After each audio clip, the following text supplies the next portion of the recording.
Barrearen gasa edo oxido nitrosoa debekatu dute Baionan gazteen artean erabilera areagotzen ari dela ohartarazi baitute.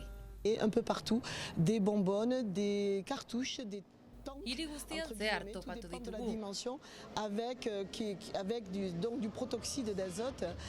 Oxido nitrosoa gazteek aisialdirako erabiltzen duten droga berri bat da. Barrearen gas bezala ere ezaguna metalezko tutu txikietan saltzen da eta geroz eta gazte gehiagok erabiltzen dute Europako hainbat herrialdeetan. Momentuz Baionako ospitalean ez dituzte kasu asko hartatu, baina 3 larri izan dituzte. Ez ditugu adikzioagatik hartatu, naiz eta adikzioa ere sor dezakeen. Neurologia alorrean eragiten dituen ondorio oso larriengatik baizik.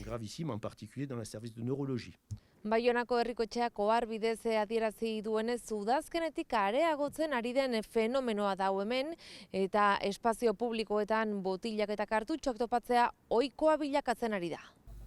Gazteen artean entzun dute bai, baina ez dutela inoiz inguruan horrelakorik ikusi esan digute. Je connais juste son existence, je sais que ça existe quoi, mais j'en ai vu aucune soirée. Ez dut uste, Baiona oino tranquil da horirekin. Alerter et les parents et les collégiens qui le connaissent parfaitement, les lycéens, les étudiants. Gurasoek eta gazteek ongi baino hobeto ezagutzen dute. De ce gaz hilarant. Hemendik goiti isunak jarriko ditugu. € et dans tous les cas c'est un délit. Dekretu honekin delitua baita. Eta neurri bera hartu dute Biarritzen, Angelun eta Bokalen. Sukaldaritzarako saltzen da, ez da legez kanpokoa eta anestesiko gisa ere erabiltzen da ospitaleetan. Picotement dans les mains ou sur le visage.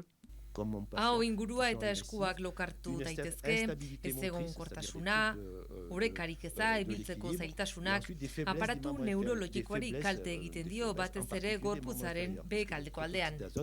Touche l'appareil neurologique, en particulier les nerfs des membres inférieurs. Horregatik debekatu egin dute Baionan gas hau edukitzea, oker erabiltzea eta leku publikoetan botatzea hiri osoan urtebeterako momentuz.